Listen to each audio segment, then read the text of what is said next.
You ask Tiger to solve. This deals with linear equations with one unknown. The final result is x equals 14. Let's solve it step by step. Simplify the expression. Expand the parentheses.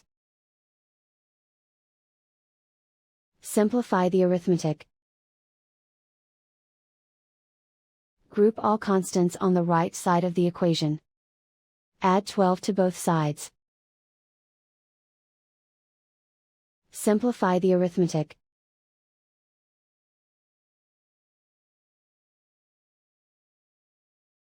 Isolate the x. Divide both sides by 2. Simplify the fraction. Find the greatest common factor of the numerator and denominator. Factor out and cancel the greatest common factor. And so the final result is x equals 14.